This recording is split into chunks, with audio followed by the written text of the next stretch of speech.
Assalamualaikum warahmatullahi wabarakatuh. Baiklah, perkenalkan kami dari kelompok 3. Hari ini kami akan mempresentasikan secara singkat sebuah materi tentang penentuan jadwal jangka pendek yang beranggotakan dengan saya, Hanifatul Saadah, NPM 16. Saya, Wendy Nur Cantika, NPM 34. Saya Sumadana Suara, NPM 36. Saya Siti Nur Aziza, NPM 26. Saya Zuantika Sukiyati, NPM 02. Saya Cinta Satyara, NPM 21. Ya, tapi pembahasan hari ini ada 7 poin, yaitu yang pertama ada pentingnya penentuan jadwal jangka pendek. Yang kedua ada permasalahan penentuan jadwal yang terbagi menjadi 3, yaitu ada penentuan jadwal maju dan mundur, pemuatan yang terbatas dan tak terbatas, kriteria penentuan jadwal. Terus poin yang ketiga ada penentuan jadwal fasilitas pada proses yang difokuskan. Yang keempat ada pemuatan pekerjaan-pekerjaan dibagi menjadi 3 juga, ada kendali input-output, ada diagram Gantt, ada metode penugasan. Lalu yang kelima ada pengurutan pekerjaan-pekerjaan, itu terbagi menjadi 3, ada aturan prioritas bagi pengurutan pekerjaan-pekerjaan. Selanjutnya ada keterbatasan dari sistem pengurutan yang berdasarkan pada aturan. Dan yang ketiga ada pengurutan N pekerjaan pada 2 mesin, itu ada di aturan Jones. Selanjutnya yang keenam ada penentuan jadwal kapasitas yang terbatas. Dan yang ketujuh ada penentuan jadwal karyawan dalam industri jasa dengan penentuan jadwal siklus. Kita masuk ke materi yang pertama, itu ada pentingnya penentuan jadwal jangka pendek. Jadi, penentuan jadwal secara efisien adalah bagaimana perusahaan manufacturing menurunkan biayanya dan memenuhi yang dijanjikan pada tanggal yang telah ditetapkan. Untuk tujuan penjadwalan itu sendiri lebih ke meminimalisasi waktu proses, waktu tunggu langgaran, dan tingkat persediaan, serta penungguan yang efisien dari fasilitas tenaga kerja dan peralatan. Kalau untuk manfaatnya, yaitu ada penentuan jadwal secara internal yang efektif, yaitu pergerakan barang dan jasa dengan lebih cepat melalui pemanfaatan fasilitas dan aset yang luar biasa. Selanjutnya ada penentuan jadwal secara eksternal yang baik. Itu lebih pesat, memperbesar fleksibilitas, pengiriman dapat diandalkan dan memperbanyak layanan kepada para konsumen. Selanjutnya akan dijelaskan oleh rekan saya. Oke, poin yang B adalah permasalahan penentuan jadwal. Nah, di poin ini ada 3 anak poin. Yang pertama adalah rencana-rencana kapasitas atau capacity plans.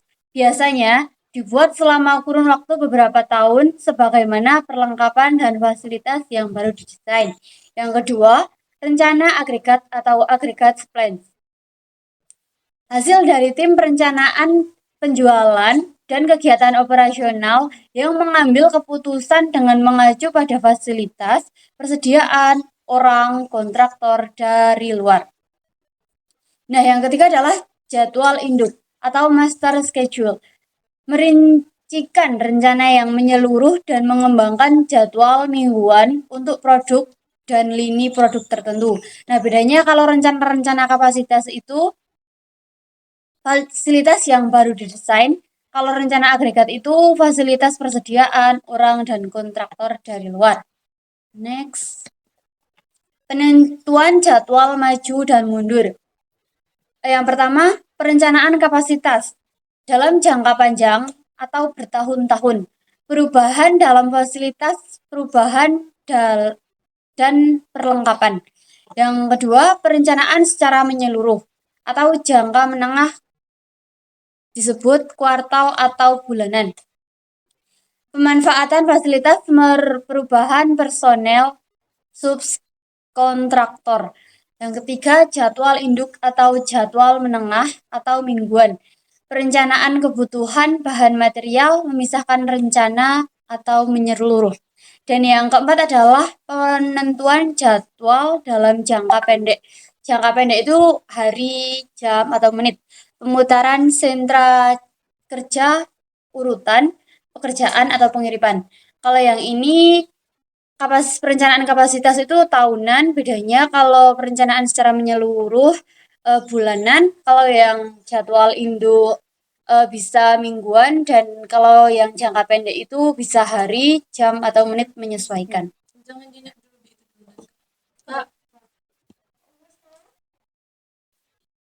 Next. Selanjutnya ada pemuatan yang terbatas dan tak terbatas.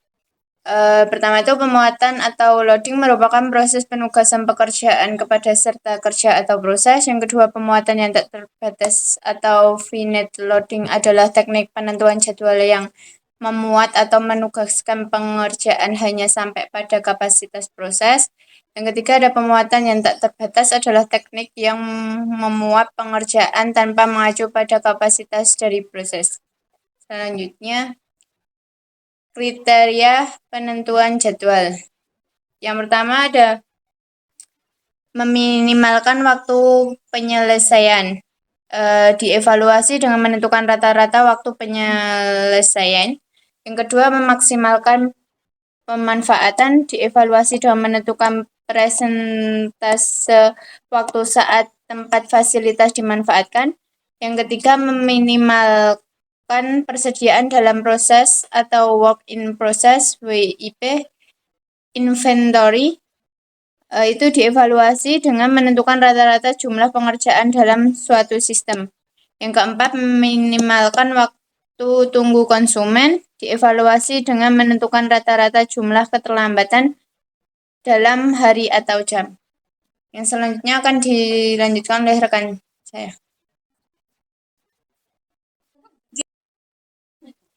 Next, saya akan menjelaskan tentang penentuan jadwal fasilitas proses yang difokuskan.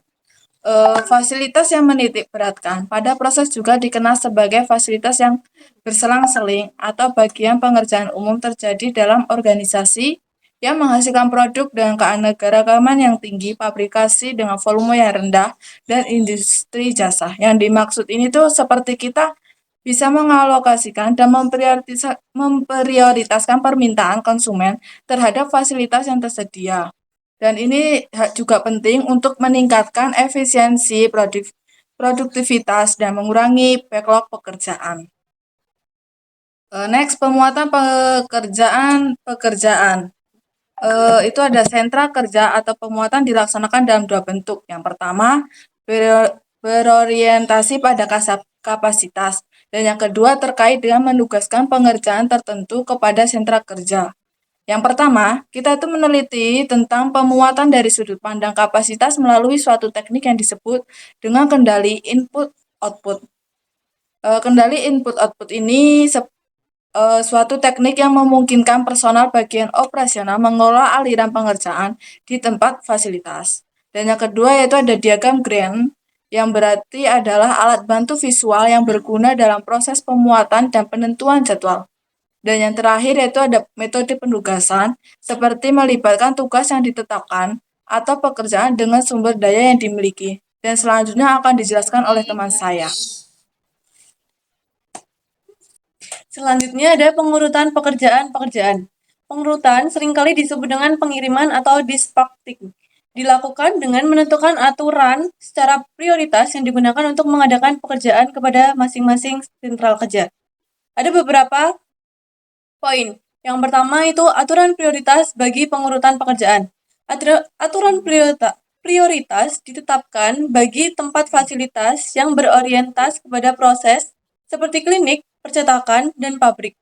Aturan prioritas berupaya untuk meminimalkan waktu penyelesaian sejumlah pekerjaan dan keterlambatan dalam pengerjaan. Sementara itu, memanfaatkan tempat fasilitas secara maksimal. Yang pertama ada FGFS. FGFS yaitu yang pertama datang, itulah yang pertama dikerjakan. FGFS biasanya disebut dengan first come, first served. Pekerjaan akan diselesaikan sesuai dengan urutannya. Yang kedua ada SPT. SPT yaitu waktu pemrosesan yang paling singkat atau biasa disebut dengan short processing time. Pekerjaan dengan waktu pemrosesan yang paling singkat yang akan ditugaskan pertama. Dan yang kedua ada EED atau biasa disebut eat, list, do, that, atau tanggal jatuh tempo paling awal. Pekerjaan yang memiliki tanggal jatuh tempo yang paling awal yang akan diselesaikan pertama. Dan yang terakhir ada LPT atau long processing time. Waktu pemrosesan paling lama. Pekerjaan yang memerlukan waktu proses yang paling lama itu yang akan dikerjakan pertama. Yang kedua ada rasio kritis. Rasio kritis merupakan suatu angka indeks yang dihitung dengan membandingkan antara waktu yang tersisa hingga waktu jatuh tempo terhadap waktu pekerjaan yang tersisa. Yang ketiga, ada mengerutkan N pekerjaan pada dua mesin aturan Johnson. Kasus N harus dilakukan pada dua mesin yang berbeda atau setara kerja. Aturan ini dapat digunakan untuk meminimalkan waktu dalam mengurutkan kelompok. Dan yang terakhir ada keterbatasan dari sistem pengurutan yang berdasarkan pada aturan. Teknik berdasarkan aturan diantaranya sebagai berikut. Yang pertama ada penentuan jadwal dinamis. Yang kedua ada aturan tidak memandang apapun. Dan yang terakhir aturan tidak melampaui tanggal jatuh tempo. Selanjutnya, penentuan jadwal kapasitas terbatas. Penentuan jadwal kapasitas yang terbatas ialah mengatasi kelemahan sistem berdasarkan pada aturan dengan menyelidiki bagi para pengatur jadwal dengan mempertimbangkan secara interaktif dan output grafis. Penentuan jadwal jangka pendek terkomputerisasi yang mengatasi kerugian dari sistem berdasarkan aturan dengan menyediakan penggunaan melalui perhitungan interaktif gratis. Selanjutnya akan dijelaskan oleh rekan saya. Poin yang selanjutnya yaitu penentuan jadwal karyawan dalam industri jasa dengan penentuan jadwal siklus. Nah, sejumlah teknik-teknik dan algoritma-algoritma yang ada untuk penentuan jadwal karyawan pada sektor industri jasa ketika penentuan karyawan banyak dibutuhkan. Nah, para manajer biasanya berusaha menyusun jadwal secara tepat waktu dan efisien yang menjaga kesenjangan personel, yang dapat menghabiskan waktu substansial pada masing-masing bulan pengembangan jadwal karyawan. Misalnya, jadwal-jadwal sering dipertimbangkan secara sepanjang waktu periode perencanaan. Nah, salah satu pendekatan yang dapat dikerjakan masih sederhana adalah penentuan jadwal siklis. Nah, penentuan jadwal siklus ini akan memfokuskan pada pengembangan jadwal yang beragam atau biasa disebut inkonsisten dengan jumlah minimum karyawan. Contoh kasusnya pada perusahaan retail. Nah, perusahaan retail yang memiliki toko dengan operasional 24 jam akan memerlukan penentuan jadwal siklus kerja karyawan untuk memastikan toko tersebut selalu beroperasi dan kebutuhan karyawan terpenuhi.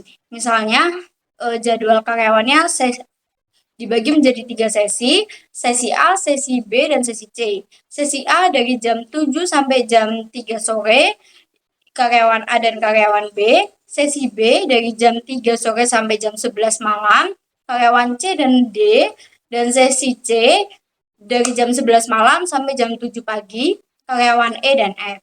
Nah, jadwal siklus ini akan menentukan nih siapa yang bekerja di setiap sesi dan akan memastikan operasional toko berjalan dengan lancar dan karyawannya memiliki waktu istirahat yang cukup.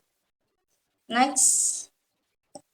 Jadi kesimpulan dari semuanya yaitu penentuan jadwal jangka pendek ini sangat penting bagi perusahaan manufaktur untuk menurunkan biaya dan memenuhi komitmen waktu. Manfaatnya meliputi peningkatan efisien internal dan eksternal, mempercepat pergerakan barang dan jasa, serta meningkatkan layanan kepada konsumen. Terdapat beberapa masalah dalam penentuan jadwal, seperti rencana kapasitas, rencana agregat, dan jadwal induk. Penjadwalan dapat dilakukan dalam jangka panjang, menengah, dan pendek. Kriteria penentuan jadwal mencakup mengurangi waktu penyelesaian, memaksimalkan pemanfaatan, dan mengurangi persediaan. Nah, pengurutan pekerjaan dilakukan dengan aturan prioritas untuk memaksimalkan efisiensi, lalu penjadwalan karyawan dalam industri jasa menggunakan pendekatan siklis dengan fokus pada pengembangan jadwal yang bervariasi dengan jumlah karyawan minimum. Sekian presentasi dari kelompok kami. Bila ada salah kata, kami mohon maaf. Kami akhiri. Wassalamualaikum warahmatullahi wabarakatuh.